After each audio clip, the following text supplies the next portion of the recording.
The next thing we'll discuss is sharing assets with individuals outside of the organization. So we're in our shopping cart, and for the sake of time, we'll just go ahead and select the 3 images that we've already been working with, and we'll go email as an attachment. Just as it sounds, what this is going to do is going to package these assets, and it's going to email them in an email form, the full attachment.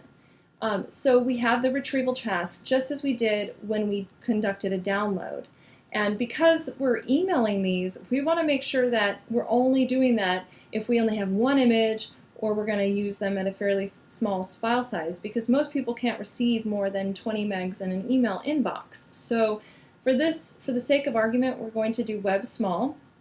We are going to allow it to attach the items as a zip file, and I'll put myself again as the recipient so we can see what this is going to do. Whoops. You can utilize your Outlook contacts to add recipients if you like, and you have your subject and message box here, and we'll just hit submit. And just like when we were going to download files, it's preparing and packaging the files for sending. Our email was sent successfully, and we'll go ahead over to my email box and refresh that so we can see the email that it sent us. So this is the email that your recipient would receive when you send them assets as an attachment. So you can see here that it says that you've been sent a collection of Mediabin assets, and it provides you with the zip folder. We can save the attachment, we'll, put it on our desktop, and we can take a peek at the desktop. And just as when we downloaded, it's prepared the 3 files and mailed them to your recipient. They can open them up and use them.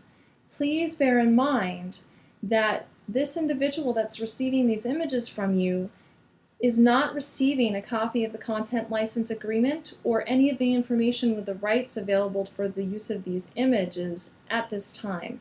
We're working on a solution for that, but at this time, bear in mind that when you're sharing an asset with a recipient that's outside of the organization, it's a very good idea to communicate to them in a follow-up email what they need to be using these images for.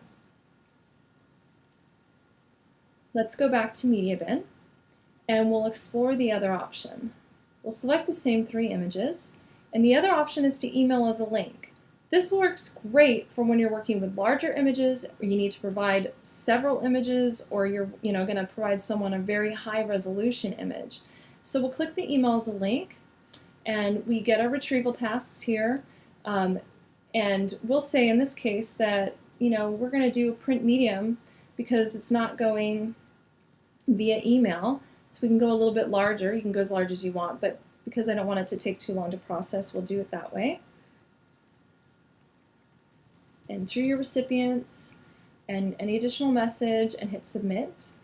And what it's doing is it's preparing those 3 files in the format that you asked it based on the retrieval task, and is creating a link that is going to email that link to your recipients, so they can click on that email link and go directly to the website that Mediabin has created for them to download. So we'll go to our email again, take a look at the way that that has been sent. So you can see here it says it sent you a link to a collection of Mediabin assets. You click here, and no matter whether the individual is part of the is a current Mediabin user, or if they're not, they're going to be able to see this exactly the same way, and it's just going to be a place where they can right click and save link as, and they can save it to wherever they'd like, and it's a nice nifty zip file for them so they can open it up and use it.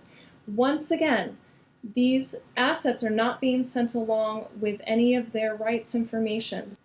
So take care, just as you would have in any other instance with sharing an asset, that we communicate to the recipient the rights that are associated with the assets that you're providing them. Again, this is an important reason why CTTC ultimately wants to get anyone that's accessing these assets a user ID and password so that they can be tracking the uses of these, as well as making sure that people are agreeing to the content license agreement before they utilize them. That's phase 2 of this program. So for right now, we still feel like this is going to be very helpful for you in sharing assets. It's still going to be a step closer to streamlining the process for you. So that about covers how you're going to share assets with individuals, both inside the organization and outside of the organization. Bear in mind that when you're sharing assets with individuals outside of the organization, we need to make sure to communicate with them the uses and the usage rights for those. And looking forward into the future, we're going to be getting other people accessing these through a user ID and password so that we don't need to track it that way ourselves personally. Mediabin is going to track it for us.